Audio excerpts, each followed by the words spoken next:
साल 2025 की एक साधारण सी सुबह थी। उत्तर भारत के एक शहर में रहने वाला 22 वर्षीय संभव अपने जूडो प्रशिक्षण के लिए तैयार हो रहा था। बचपन से ही जूडो उसका जुनून था।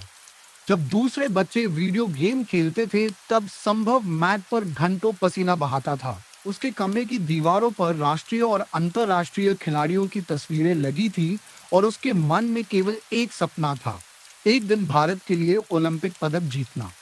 उसकी मेहनत रंग भी ला रही थी। उसने कई राज्य स्तरीय और राष्ट्रीय प्रतियोगिताओं में पदक जीते थे। कोचों को विश्वास था कि अगर सब कुछ ठीक रहा, तो कुछ वर्षों में वह अंतर्राष्ट्रीय मंच पर भारत का प्रतिनिधित्व कर सकता है। लेकिन जिंदगी हमेशा सीधी रेखा में नहीं चलती। एक राष्ट्रीय प्रशिक्षण शिविर के दौरान अभ्यास करते समय उसका घुटना बुरी तरह मुड़ गया। दर्द इतना तेज था कि वो तुरंत जमीन पर गिर पड़ा। अस्पताल में जांच हुई। एमआरआई रिपोर्ट देखकर डॉक्टरों के चेहरे गंभीर हो गए। सर्जरी करनी पड़ेगी, डॉक्टर ने कहा। वे वाक्य संभव के लिए किसी झटके से कम नहीं था। कुछ ही हफ्तों बाद उसकी घुटने की सर्जरी हुई। ऑपरेशन सफल रहा, लेकिन डॉक्टरों ने साफ कहा कि रिकवरी लंबी होगी। कुछ समय तक वो ठीक से चल भी नहीं पाएगा। जिस लड़के की पहचान उसकी गति, ताकत और फुर्ती थी, वो अब व्हीलचेयर पर बैठा था। शुरुआती दिनों में वह बेहद टूट गया। सुबह उठते ही उसे याद आता कि वह अब मैट पर नहीं जा सकता। उसके दोस्त ट्रेनिंग कर रहे थे, प्रतियोगिताओं में भाग ले रहे थे और वह अस्पताल और फिजियोथेरेपी सेंटर के चक्कर लगा रहा था। लेकिन एक शाम सब कुछ बदल गया। वह अपने कमरे में व्हील चेयर पर बैठा खिड़की से बाहर देख रहा था। बारिश हो रही थी। उसके मन में हजारों विचार चल रहे थे। तभी उसके दिमाग में एक विचार आया, अगर मैं अभी पैरों से ट्रेनिंग नहीं कर सकता तो क्या हुआ? मेरे हाथ तो काम कर रहे हैं। मेरे कंधे, मेरी पकड़, मेरी मानसिक ताकत अभी भी मेरे साथ है। उसने तुरंत एक नोटबुक उठाई और योजना बनानी शुरू कर दी।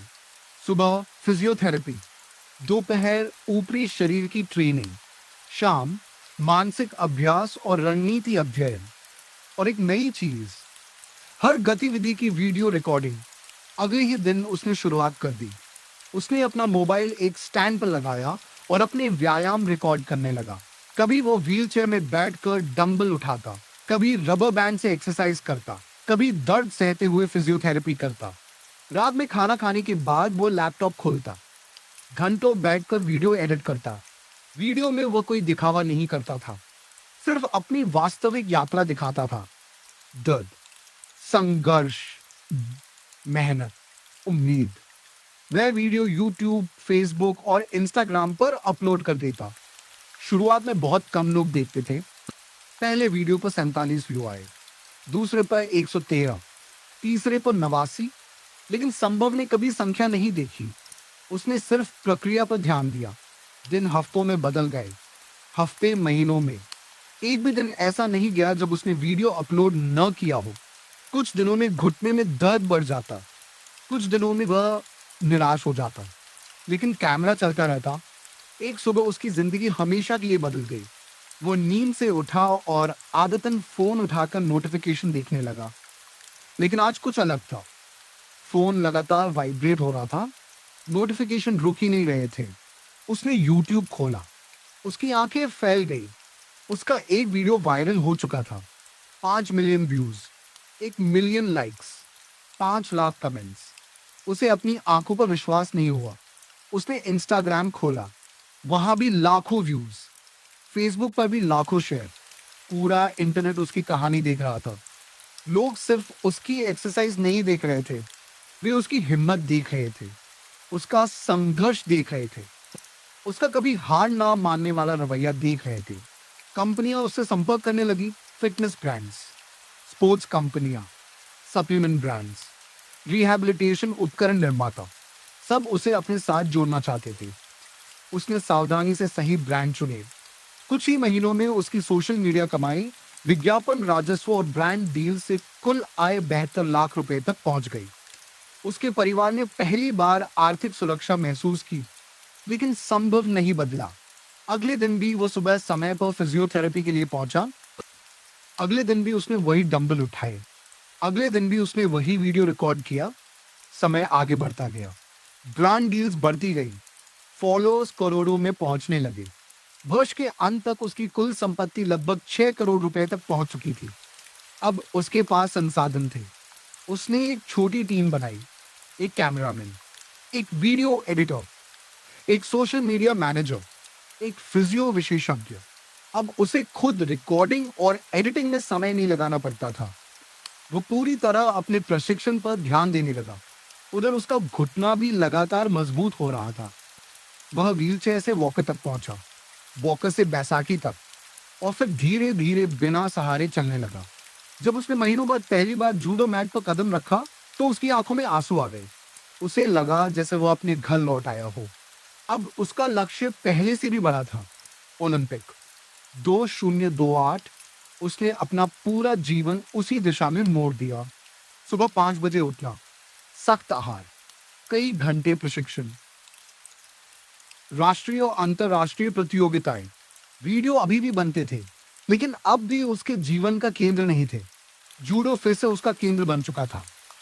30 जुलाई 2028 ओलंपिक क्वालिफिकेशन का दिन। वर्षों की मेहनत उस एक मुकाबले में सिमट गई थी। मैच समाप्त हुआ, स्कोरबोर्ड चमका, संभव क्वालिफाई कर चुका था। उस क्षण उसके माता पिता रो पड़े, कुछ भावुक हो गए, और संभव को अचानक वो व्हीलचेयर याद आ गई जिसमें बैठकर उसने अपनी नई यात्रा शुरू की थी। ओलंपिक में उसने एक एक मुकाबला जीतते हुए फाइनल तक का सफर तय किया। फाइनल मुकाबले के दिन पूरे भारत की नजरें उस पर थी। सामने दुनिया का सबसे मजबूत खिलाड़ी खड़ा था। मुकाबला बेहद कठिन था। अंतिम सेकंड चल रहे थे। स्कोर बराबरी के करीब था। तभी संभव ने वर्षों के अभ्यास से सीखी हुई तकनीक का उपयोग किया। एकदम सही समय, एकदम सही मूवमेंट, और प्रतिद्वंद्वी मैट पर गिर चुका था। रेफरी ने फैसला सुनाया। भारत ने जूडो में अपना पहला ओलंपिक स्वर्ण पदक जीत लिया था। संभव जमीन पर बैठ गया। उसकी आंखों से आंसू बह रहे थे। उसे याद आया, अस्पताल, सर्जरी, व्हीलचेयर, दर्द, फिजियोथेरेपी, वो छोटा मोबाइल स्टैंड, रातों की एडिटिंग, और वो पहला वीडियो जिस पर सिर्फ 47 व्यू आए थे। अब पूरा देश उसका नाम जानता था।